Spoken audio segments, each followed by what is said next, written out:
नमस्कार दोस्तों, आप देख रहे हैं डिजिटल मंत्रा। आज हम बात करेंगे अमेरिका की उस बड़ी खबर पर जिसने पूरी दुनिया का ध्यान खींचा है।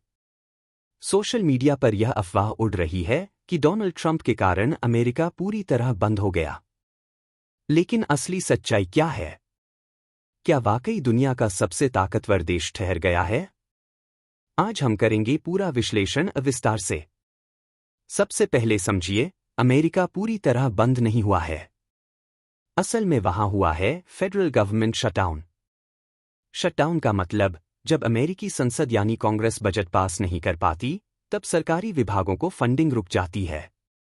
इसका असर नॉन एसेंशियल सर्विसेज पर पड़ता है, जैसे रिसर्च प्रोजेक्ट, वीजा और पासपोर्ट सेवाएं, म्यूजियम और पर्यटन स्थल। लेकिन एसेंशियल सर्विसेज जारी रहती हैं, जैसे पुलिस, सेना, एयर ट्रैफिक, बॉर्डर सिक्योरिटी, आपात स्वास्थ्य सेवाएं। यह शटडाउन शुरू हुआ 1 अक्टूबर 2025 से। इसका कारण है कांग्रेस में रिपब्लिकन पार्टी डोनाल्ड ट्रंप की अगुवाई में और डेमोक्रेट्स बाइडेन समर्थक के बीच तीखा विवाद।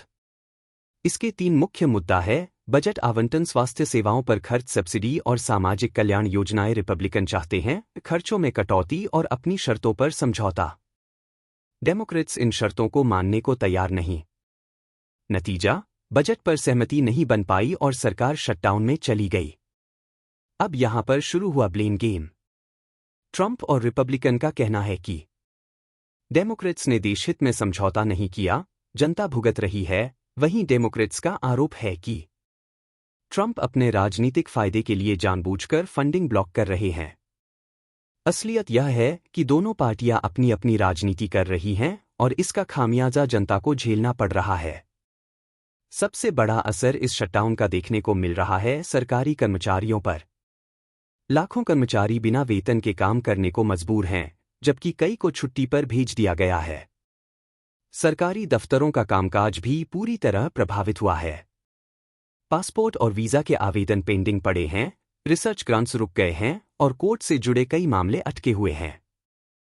पर्यटन और शिक्षा क्षेत्र पर भी सीधा असर पड़ा है। पर्यटन स्थल ठप हो गए हैं और कई शैक्षिक व शोध कार्यक्रम अधर में लटके हुए हैं। अब बात करें अर्थव्यवस्था की, तो यहां भी दबाव साफ दिखाई दे रहा है। सरकारी ठेके और प्रोजेक्ट रोक दिए गए हैं, आम लोगों की आय पर सीधा असर पड़ा है और निवेशकों का भरोसा भी डगमगाने लगा है।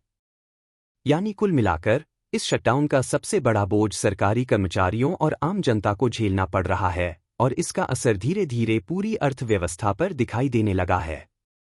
अब बात करते हैं इस शटडाउन के अंतर्राष्ट्रीय असर की। दुनिया भर के देश अमेरिका को आर्थिक और राजनीतिक स्थिरता का प्रतीक मानते हैं। लेकिन इस शटडाउन से एक गंभीर संदेश जा रहा है कि अमेरिकी राजनीति गहरी खींचतान और अस्थिरता के दौर से गुजर रही है। चीन और रूस जैसे देश इस स्थिति का फायदा उठा रहे हैं और इसे अपने पक्ष में प्रचारित कर रहे हैं। वे दुनिया को यह दिखाना चाहते हैं कि अमेरिका अब उतना मजबूत और संगठित नहीं है जितना खुद को बताता है। इसका असर सीधे अंतर्राष्ट्रीय बाजार पर भी देखने को मिल रहा है। वैश्विक निवेशक असमंजस की स्थिति में हैं, डॉलर की स्थिरता पर सवाल उठ रहे हैं और वर्ल्ड इकोनॉमी में हलचल साफ नजर आ रही है। यानी यह सिर्फ अमेरिका की घरेलू राजनीति का मामला नहीं है, बल्कि इसका असर पूरी दुनिया की राजनीति और अर्थव्यवस्था पर पड़ रहा है। दोस्तों, यह पहली बार नहीं है कि अमेरिका शटडाउन से गुजरा हो। अगर हम पीछे देखें तो 2018 में भी ट्रंप प्रशासन के दौरान अमेरिका को लगातार 35 दिनों तक शटडाउन का सामना करना पड़ा था। उस समय यह अमेरिका के इतिहास का सबसे लंबा शटडाउन माना गया और उसका असर भी बेहद गहरा था। लाखों सरकारी कर्मचारी प्रभावित हुए, अरबों डॉलर की आर्थिक हानि हुई और अंतर्राष्ट्रीय स्तर पर अमेरिका की साख को बड़ा झटका लगा। यानी साफ है कि जब जब अमेरिका शटडाउन की स्थिति में पहुंचा है, हर बार इसका नुकसान सीधे जनता और अर्थव्यवस्था को ही उठाना पड़ा है। अब सबसे बड़ा सवाल यह है कि आगे क्या होगा।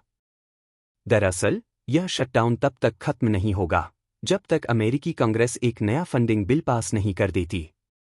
इसका सीधा मतलब है कि रिपब्लिकन और डेमोक्रेट्स दोनों पार्टियों को किसी न किसी समझौते पर आना ही होगा। लेकिन अगर यह राजनीतिक खींचतान लंबी खींचती है तो इसका असर बेहद गंभीर हो सकता है। अमेरिकी जनता को और ज्यादा आर्थिक दबाव झेलना पड़ेगा, सरकारी सेवाएं और ठप पड़ेंगी और निवेशकों का भरोसा लगातार गिरता जाएगा। तो दोस्तों, सच यह है कि अमेरिका पूरी तरह बंद नहीं हुआ है। असलियत यह है कि वहां सरकार का शटडाउन हुआ है, जो केवल राजनीतिक खींचतान का नतीजा है। अब देखना यह होगा कि रिपब्लिकन और डेमोक्रेट्स कब तक समझौता करते हैं और जनता को राहत मिलती है। आपको यह विश्लेषण कैसा लगा? कमेंट करके जरूर बताइए और चैनल को सब्सक्राइब करना न भूलें। धन्यवाद।